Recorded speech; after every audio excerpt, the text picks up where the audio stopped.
We're getting new insight tonight into the surge of immigration arrests here in Western New York. Investigative Post published new numbers, and you can see them right there on your screen. Last year, federal immigration agents took into custody about triple the number of migrants as the year before. Meanwhile, we're also learning about who was arrested. Was it really the worst of the worst, as some federal leaders have claimed? Shoemaker is a reporter with Investigative Post who has been covering immigration issues probably more than anybody else around and broke this story. So Dale, before we talk about who is being arrested, let's talk about these numbers. I don't know that it surprises people that it's triple from 24 to 25, but what did you make of it big picture? Yeah, so this is the data that we have been waiting for. There is a group of academics and lawyers who call themselves the Deportation Data Project. They have ongoing FOIA requests with the federal government. That's how we're able to get these numbers. That's all to say that ICE does not proactively make this public. You have to sue them, typically through the FOIA process, to get this information. We finally have the data for 1 year of Trump's promised crackdown, and it is, in fact, the crackdown that we all thought it was. The agents that you've seen on the streets, the headlines that you've seen, these are the numbers behind all of that. So it's not really a surprise that things have gone up so much. I will caution, however, that this is probably, we don't have the figures on this, but this is probably a pretty significant undercount because this is ICE arrests only. We are a border region. We have a heavy presence of Border Patrol here. The Border Patrol arrests are not counted here. And as we've reported in the past, there's a lot of them, dozens even, in collaboration with local police forces.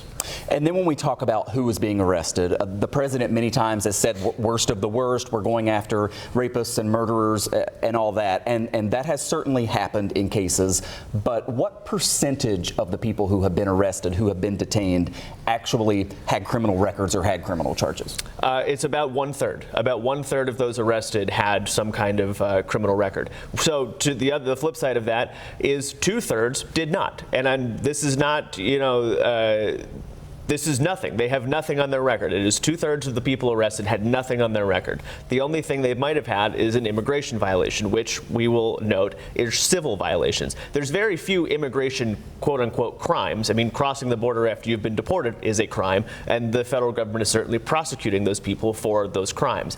However, when ICE is arresting somebody, more often than not, it is somebody who is an asylum seeker, who has an active asylum case going through the immigration court system, and they are being arrested before their case has been fully adjudicated. And then finally, you also were able to get the numbers and get the specifics on folks how many of them have actually been deported, have been removed from the country, versus how many either remain in custody, likely maybe down south or in other facilities, or were released on bail or just released altogether. Yeah, so across all of upstate New York, now the Buffalo ICE office covers, from the counties just above New York City all the way over here to Buffalo. So across that region, we're looking at more than 2,000 people have been deported. For the Western New York region, it's more than 1,000. So that's, we hear sometimes about the population decreases here in Western New York. Now, I'm not saying this is the only factor for the population decreases by any means, but this is certainly a factor now whenever our leaders are talking about the population, and it's a shrinking population.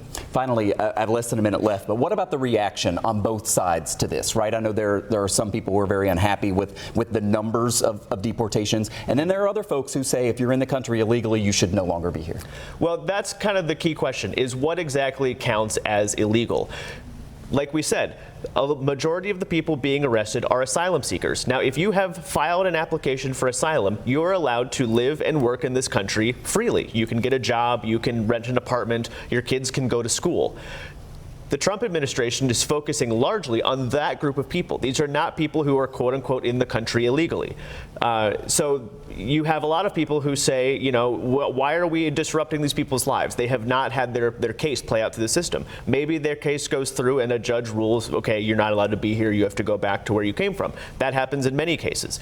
However, we're interrupting that system, the Trump administration is, and those are the people who are being targeted. Of course, the other side of that are people who say, send them all home. There's a lot to this reporting, as you can imagine. You can go to investigativepost.org and see all of it. Dale, thanks so much. Appreciate you.